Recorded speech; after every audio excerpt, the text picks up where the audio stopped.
It's Sunday afternoon at the London Curling Club, and the ice is filled with 30 members of the UWO Curling League, Western's newest intramural sport. It was started in October by Edmontonian Laura Murphy, a second-year master's student who saw an opportunity to make her favorite sport more popular with young athletes in Ontario. Funny enough, curling isn't really a big hit with the young people out here so much. But with the Brier coming up, I thought it would be a good time to kind of get the ball rolling a little. And with the Olympics, there are a lot of people who are curious about curling. But yeah, it's definitely not as popular out here than it is in, say, Edmonton, where we have like 14 curling clubs. There's only 2 here in London.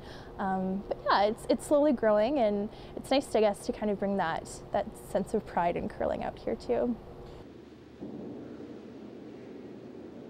While the students are more than welcome at the London Curling Club, they have to compete for ice time with the club's other 700 members, many of whom are retirees who play in the men's senior leagues. Nick Sauter has been a member for 20 years. First of all, I think curling, it's a great sport as far as teaching sportsmanship as well, because a lot of sports, especially curling, have a lot to do with courtesy and decor, you know, behaving like a gentleman, and curling is just one of those, and I think if you start young, it'll teach you that. The league has grown slowly so far, but Murphy expects to see more interest when Canada's biggest curling tournament comes to London. They need the button. Needs the button for the Canadian Championship. Who's got the button? Have they got the button?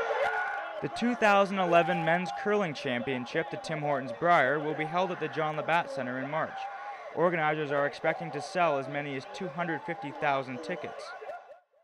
Peter Inch is in charge of the Brier's 500 volunteers. He says people will be shocked to find out that the Brier will be the largest sporting event ever held in London. We've always been told in Ontario you can't have this championship. You don't have a big enough arena, you can't do it. So it's always held out west. So to get that into London, get it back into Ontario, now they can see the best curlers, not just in Canada, but in the world. It's unclear what effect the Brier will have on curling's local popularity. After all, the sport is often viewed behind hockey as Canada's other winter sport. But for those who spend their days at London Curling Club, it's not about money, fame, or fortune. It's about the love of the game. We really celebrate the bad shots as much as the good shots. And when you're playing against another team and they've made a really great shot, it's nice to encourage them too. Kolby, Solinsky, Western Journalism.